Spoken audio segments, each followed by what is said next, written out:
Hello and welcome to Business 360. I'm Shireen Bhan. The headlines that we're tracking for you this evening.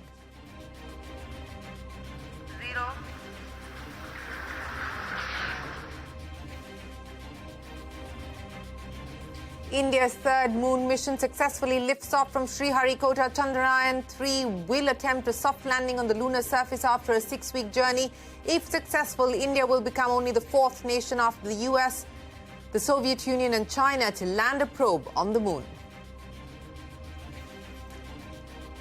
Sensex and the Nifty end the week at a record level after a late rally on Friday. Foreign portfolio investors have pumped in nearly $13 billion into India since the start of the year. This is much higher than many Asian peers, including South Korea, Taiwan, among others.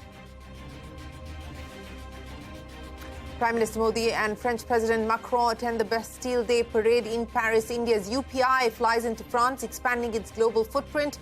Indian tourists in France will now be able to make payments in rupees. The government has not given up on its intent to bring credit cards under the RBI's liberalised remittance scheme, despite going back on an earlier order. Sources say the credit card network, banks and authorised dealers are gearing up for this eventuality. An implementation date will be considered once systems are in place. Water levels in the Yamuna start to recede. Several low-lying areas in Delhi remain inundated. 23,000 people have been evacuated so far. The Met predicts heavy rains in Uttarakhand over the next few days. Transformative work is dealing with businesses that are no-growth businesses and what to do about them, and particularly the linear business, which we are expansive in our thinking about, and we're going to look expansively about opportunities there.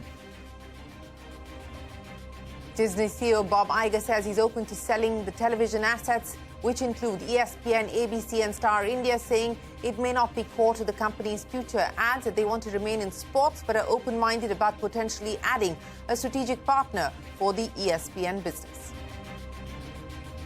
Hollywood actors join a strike by writers demanding a fairer split of profits and address concerns over artificial intelligence. Production of movies, TV shows and others have come to a grinding halt in what is the first Hollywood shutdown in 6 decades. Artificial sweetener aspartame is safe to consume, but in moderation, says the World Health Organization. Study shows limited evidence of carcinogenicity in humans, even as it classifies aspartame as possibly carcinogenic.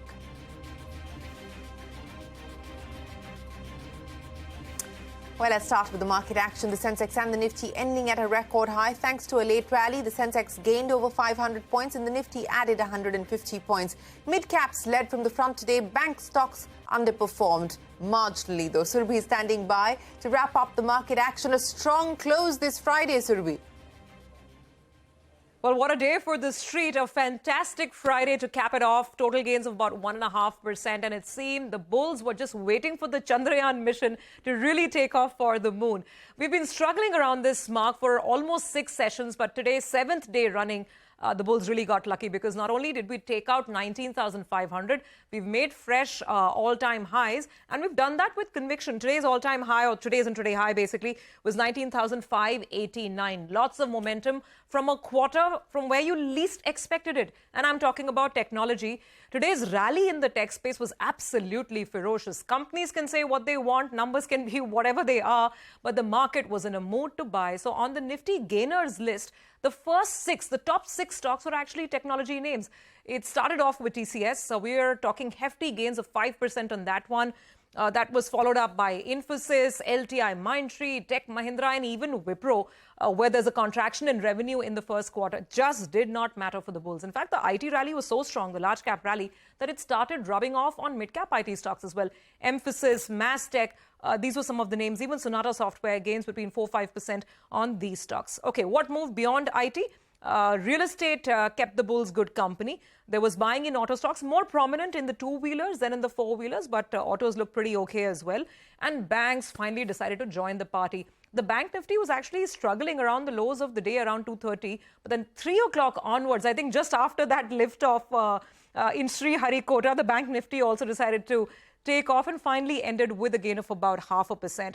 It's been a strong day for mid-caps. We're talking about gains of over 1% and very strong advanced decline ratio. Mid-cap party is well and truly on.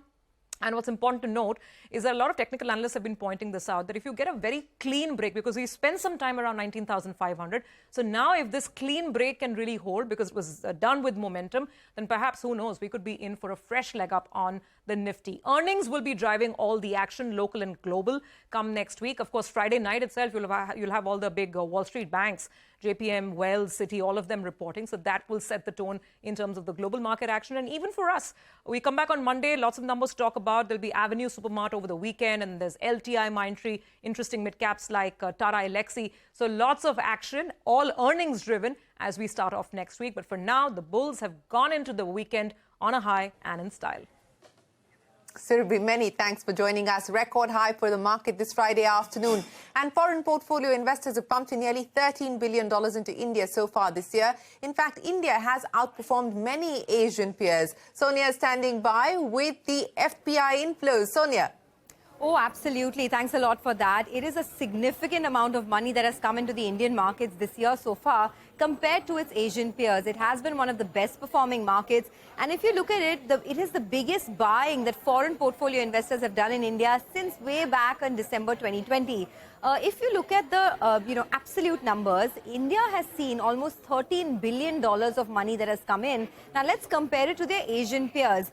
We don't have data from China, but the rest of the Asian peers, India has got a disproportionate amount. On Taiwan, the amount has been about $9.5 billion. That's the FPI inflows, while South Korea has seen about $9 billion or so. In fact, in a couple of markets, the other markets, there's actually been outflow. So look at Thailand. There's been an outflow of $3.5 billion, while there's been an outflow of almost $450 million from the Philippines market. So in that context, India is the best performing market. Now, there are many reasons why India has outperformed. One, the macro situation has definitely improved. Growth has picked up across the board. In fact, rating agency Fitch recently raised the FY24 GDP forecast to 6.3%. As we know, GST collections have picked up in the big way. They rose about 12% in the month of June alone. Growth has also picked up in terms of the sentiment indicators, whether it's auto sales, cement sales, etc. But now we put forward for you the valuation argument, right? You would think that after the performance that India has seen, it could be expensive, but not really. It is in line with its historical averages, which are about 19-20 times. Just to give you the exact number, the Nifty one-year forward PE is about 19 times versus a 10-year average of 17.5 times. So still not too expensive despite the kind of up move that India has seen. But just a couple of risks that I want to put on the table because the markets are at all-time highs. The investor sentiment is in an extremely bullish zone. CLSA put out a report this week where they said that the bull bear index has jumped to 92% bullish after the Nifty rallied 15% in less than 4 months. So yes, the market has rallied substantially.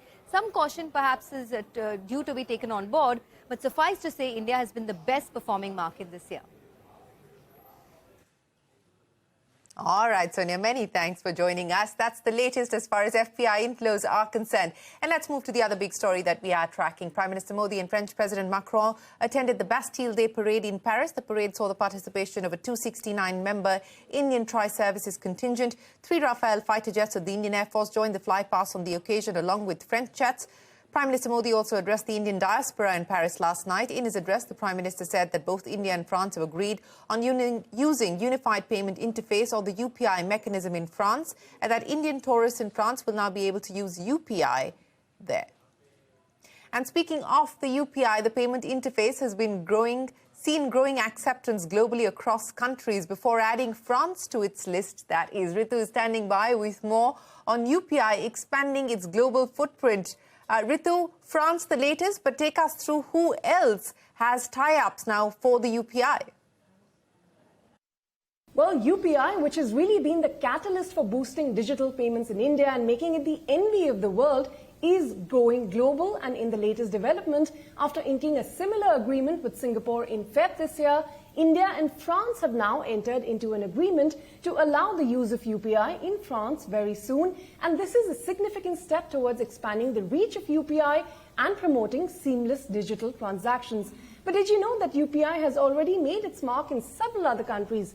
For instance, UPI's QR code-based payment is already acceptable in countries like Singapore, UAE, Bhutan, as well as Mauritius. In fact, Bhutan was the first country to allow UPI transactions in 2021, and NIPL, which is the global arm of NPCI, has been actively forging partnerships in several countries to enable UPI payment acceptance across North and Southeast Asia. Nepal adopted UPI for digital transactions in 2022, as did Oman. But UPI's global play does not stop there. Worldline, which is a leading European payment service provider, tied up with NIPL last year to expand the acceptance of Indian payment means across Europe for Indian tourists. And more recently, in January, NPCI announced that NRIs from 10 countries like Singapore, Australia, US, Canada, UK, etc. are gradually going to be able to use UPI to send and receive money using their own international mobile numbers. Now, if you look at the numbers, UPI already accounts for more than 75% of all retail digital transaction volumes in India, and this is expected to go up to 90% in the next few years as per RBI. So after this kind of success here in India, it was but natural for NPCI to expand UPI's global presence, and this international play will both accelerate and reduce the cost of cross-border transactions to and from India, which is the world's top remittance market. All right, Ritu, many thanks for joining us. Here's a CNBC-TV18 exclusive. The government has not given up on its plans to include international credit cards under the liberalised remittance scheme. Sources tell us that the decision by the government to postpone its inclusion under the scheme is not indefinite. Sapna standing by now to take us through the details. Sapna, so anyway, till October, there is no question of international credit cards coming under the LRS. But what about post that? What we are given to understand very clearly from sources is the fact that the government's earlier decision to not include, or rather to postpone the inclusion of overseas credit cards into the LRS and hence not to levy the TCS, it's not an indefinite postponement. So, credit cards at some point in time are definitely going to be a part of the liberalized remittance scheme reporting, and also a TCS will be levied. The government's basic intent over here is very clear. The issue is just this much, that especially the credit card networks and NBFCs also need time to upgrade their IT systems. And that time limit may be longer than October 1. October 1 is a normal timeline for the higher TCS rate to kick in for other modes of payment. So it could be a longer timeline than October 1, but the basic intent over here is very clear, that credit cards for overseas spend will be included into LRS, and there will be a TCS on that. That's one. Second, in terms of the credit card networks, well, MasterCard, Visa, RuPay, Amex, Diners Club, all of them are having to work on this front, along with the non-banking financial companies, which are still not up to speed on this matter. Banks and authorized dealers are relatively in a better position, but this is where the issue lies, and once that's resolved, government will take a call on the implementation date. Okay, Sapna, well, the suspense continues, but many thanks for joining us. We will head into a short break, but up next, the big story. India takes another step towards the moon.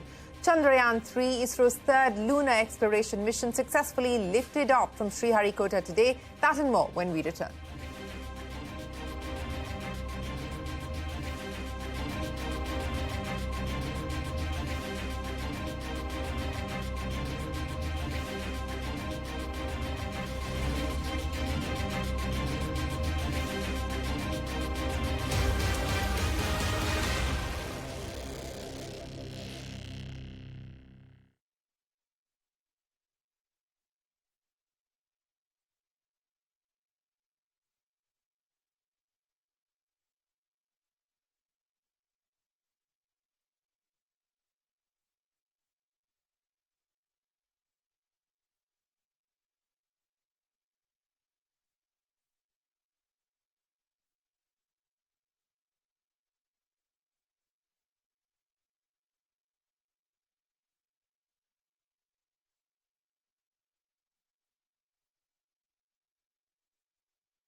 Yeah, I can.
The World Health Organization has said that there is not enough evidence to establish that artificial sweetener aspartame causes cancer. And this comes as the organization continues to monitor new evidence. However, the WHO has said that aspartame is considered safe as long as it is within 40 milligrams per kilogram of a person's body weight. Ekta is standing by with the details. Ekta, there's been a lot of back and forth on this issue today. Finally, the World Health Organization, the FAO, putting out what their research is saying conclusively, that there is no conclusive causality that they can establish yet.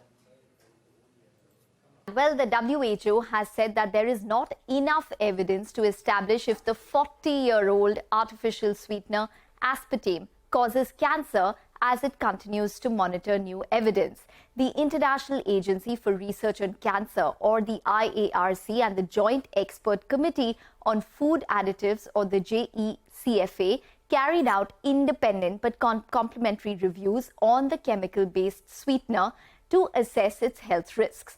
Aspartame has been widely used since the 1980s and is found in a variety of household items and food products, ranging from toothpaste, chewable vitamins, cough syrups to diet drinks, chewing gums, cereals, diet products, amongst others. The IARC, which evaluated aspartame for the first time, classified the sweetener as possibly carcinogenic.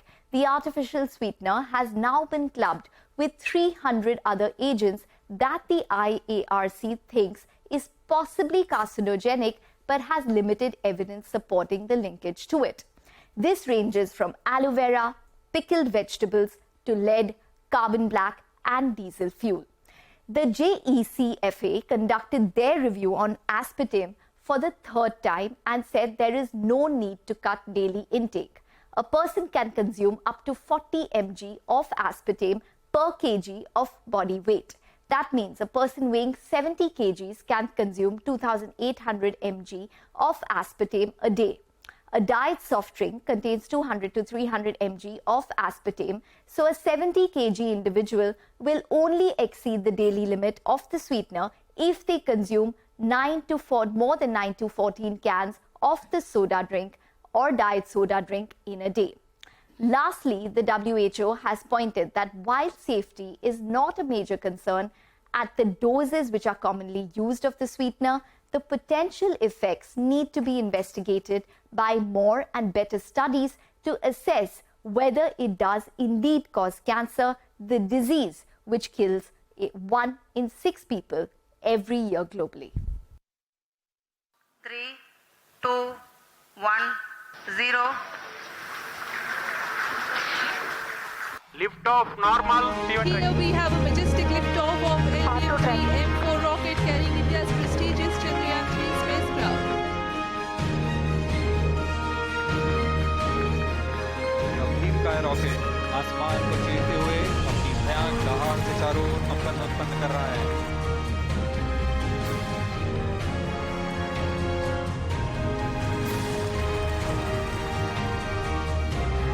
Chandrayaan-3 mission accomplished. Congratulations, India. Chandrayaan-3 has started its journey towards moon, and let us wish all the best for the Chandrayaan-3 craft to make its further orbit racing maneuvers and travel towards moon in the coming days. And with that, India has taken another step towards the moon. Chandrayaan-3, ISRO's third lunar exploration mission, successfully lifted off from Sriharikota today. The satellite will attempt to do what Chandrayaan-2 could not. It will make a soft landing and explore the moon's surface with a rover. If successful, India will become only the 4th nation to land a probe on the moon. Prime Minister Modi said the mission scripts a new chapter in India's space odyssey. Chandrayaan-3 has started its journey towards moon. Our dear LVM-3 has already put Chandrayaan-3 craft into the precise orbit around Earth. 170 by 36,500 kilometers was its intended target orbit, and it is precisely there now. Well, here's wishing to Chandrayaan-3 and its team all the very best. And with that, it is time for us to wrap up this edition of Business 360. Thanks very much for watching. Do stay tuned. The news continues here on CNBC-TV18.